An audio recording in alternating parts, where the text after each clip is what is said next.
नमस्कार, माझे नाव आरोही सुभाष गायकवाड. मी इयत्ता 6वी मध्ये शिकत आहे. माझ्या शाळेचे नाव विद्यानिकेतन हायस्कूल सोलापूर.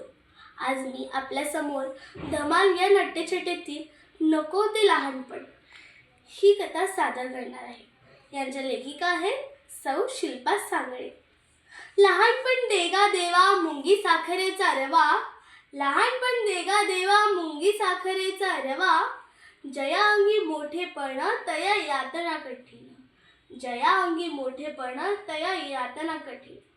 काय विचारात पडलात ना की ही छोटीशी अजून देवापुढे कोणते बालपण मागत आहे. पण थांबा हो, हे विचार माझे नाहीत काही.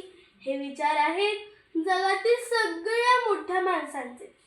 हे विचार ऐकून मला या सगळ्या मोठ्या माणसांचा विलक्षण राग येतो. पण करणार काय, काही बोलता येत नाही. आपण लहान आहोत ना. केवळ या लहानपणामुळेच सगळ्यांचे आरोप अत्याचार सहन करावे लागतात. आता परवाचीच गोष्ट घ्या ना. खळखळ काहीतरी फुटल्याचा आवाज हा बरं का. पाठोपाठ बाबांचा आवाज. काय झालं ग, त्या कार्टीनं नवीन ग्लास फोडला की काय. आता दुसरा प्रसंग. पुन्हा खळखळ. हाही फुटल्याचाच आवाज बरं का. आणि बाबांनी विचारल्यावर आईचे उत्तर जरा लक्ष देऊन ऐका हं. घाईघाईत हातातून की नाही कॉफीचीच बाटली निसटली. पाहिलात ना हे भेदभाव. अहो, माझ्या हातातून ग्लास निसटलाच होता, पण माझ्यावर मात्र धडधडीत आरोप. आता दुसरी गंमत पहा हं. फरशीवरची एखादी वस्तू माझ्या पायाला लाथडली गेली. अर्थातच ती आईने ठेवली बरं का.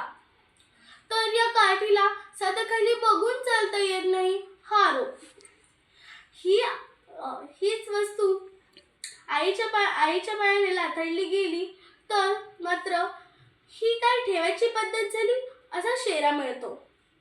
एक ना दोन अशा अनेक गोष्टी सांगता येतील.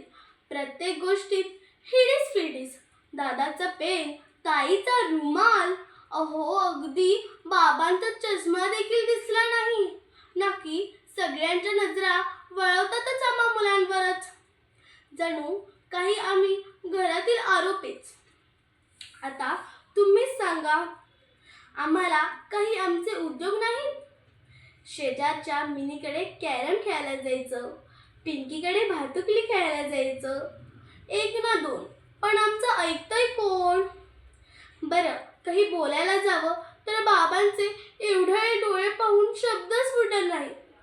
तू लहान आहेस, तुला हे कळतच नाही असं म्हणून आम्हाला कोणी सिनेमाला सुद्धा नेत नाही. आमच्या नशिबी घर बसल्या कार्टून बघणं. अहो, परवा जुरॅसिक पार्कमध्ये पाहायला आम्ही सगळे गेलो होतो. टीव्हीवरील जंगल बुक व एलिसाला पाहायला तर आई देखील बाहेर येऊन बसते. मोठ्यांचे सिनेमे आम्हाला पाहू देत नाहीत तर त्यांनी तरी का बरे आमचे सिनेमे पाहावेत. जो तो उठतो आम्हाला उपदेश कधी सुटतो. ही मोठी माणसं आम्हाला व्यवस्थित वागायला सांगतात, पण स्वतः मात्र वागतच नाही. मी वह्या पुस्तके जागेवर ठेवत नाही. घेतलेली खेळणी तशीच टाकते म्हणून सर्वजण मला ओरडत असतात. पण बाबा सुद्धा जिथे वाचत बसतील तिथेच चष्मा ठेवणार. ताई बाहेरून आली की तिचे पर्स तिथेच, पण त्यांना बोलणार कोण. आता मलाही अधूनमधून बम बम बम बोई ब ओले ओले असे म्हणावेसे वाटते. मी म्हणायला लागले की लगेच कविता झाल्या का पाठ असं ऐकायला मिळतं. आणि आता तुम्हीच सांगा, कवितेचा व गाण्याचा संबंध काय. आता या दादाताईनं सारखा टेप लावला नाही तर माझी गाणी पाठ होतील का. कवितेची कॅसेट लाव म्हणावं, कविताही पाठ करून दाखवते. मी ही मोठी माणसे की नाही फार लबाड व ढोंगी असतात म्हणून आपल्या पुढे लहानपण देगा देवा असं खोटं म्हणतात. पण मी सांगते, जर देवाने त्यांना लहानपण दिले तर त्यांना आपल्या हातचा मार खाणं आवडेल का? नाही ना. मग ही लबाडी कशाला? देवा, तू आम्हाला लहान करून आमच्यावर फार मोठा अन्याय केला आहे.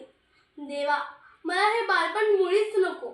मला खूप खूप मोठं कर, अगदी आईबाबांसारखं. मी मी दाखवते की काला मग.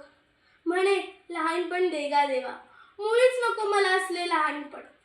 धन्यवाद.